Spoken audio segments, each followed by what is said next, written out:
Hey guys, this is Terry. Welcome back to Terry Lai Universe. Today I'm visiting the Richmond Cherry Blossom Festival at Gary Point Park and dining at the OG Japanese restaurant, Ichiro. So, I was really hyped for the cherry blossoms, but guess what? It was pouring rain. Still, I managed to drag myself out. Got completely soaked. But honestly, it was so worth it. The cherry blossoms look magical in the mist.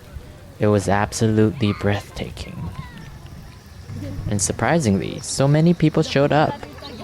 No rain can stop a true Vancouverite, hey?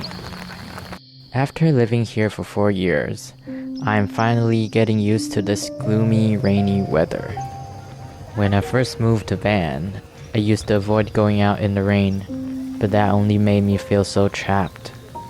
Eventually, I realized it wasn't really the rain stopping me. It was my mindset.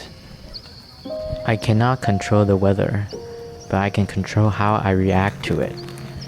Now, I just go for it, rain or shine. I try not to let the weather hold me back from doing the things I love, and days like today just reminds me how worth it is. I got to witness this magical, short-lived moment when the cherry trees burst into bloom. This is just too beautiful to miss. Alright, back to the festival. It's a celebration of both cherry blossoms and Japanese-Canadian heritage.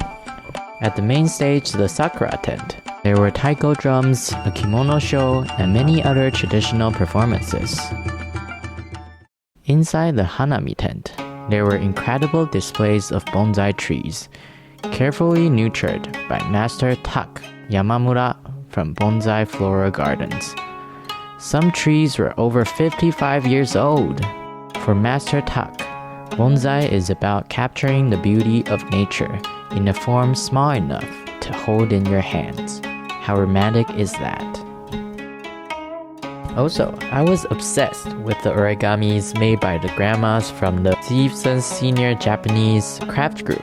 They used vintage canning labels from a nearby clothing factory, giving these labels a second life through their beautiful paper art.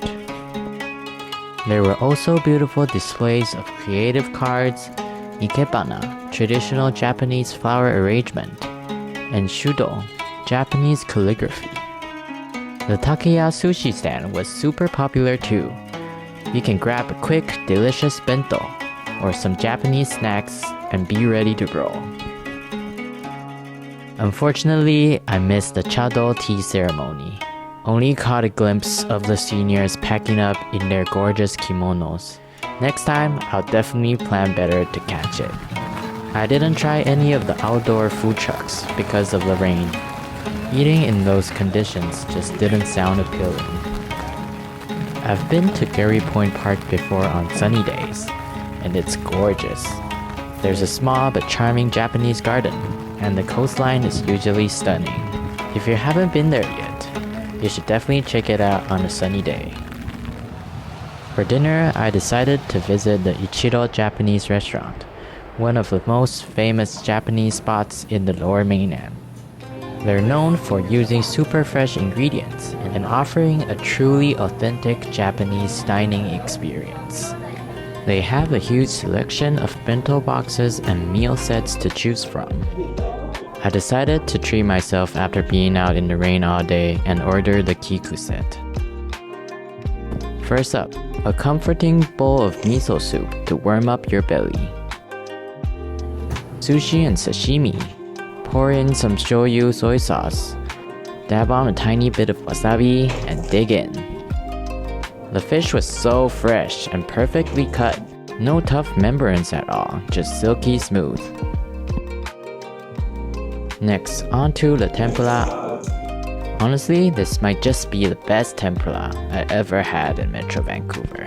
The prawns were sweet and juicy, and the batter was light, crispy, and fried to perfection. Absolute 10 out of 10. Now, the pan-fried mackerel. It literally melted in my mouth. The texture was incredibly delicate, super tasty. Next, the chicken ball skewers.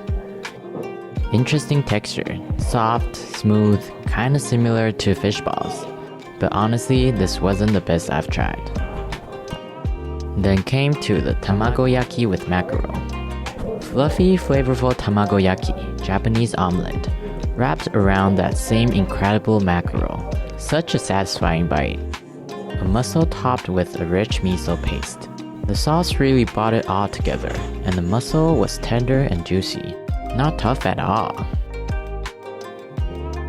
Time for a little tea break.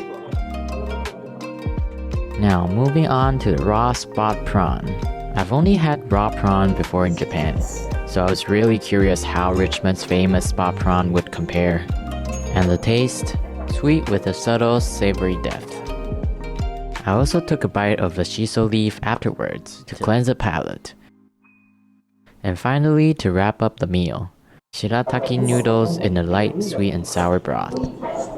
It was clean, refreshing, and the perfect way to end such a rich, delicious meal. Thanks for coming along with me today, rain and all. If you enjoyed this little rainy day adventure, don't forget to like, comment, and subscribe for more. See you next time. Bye!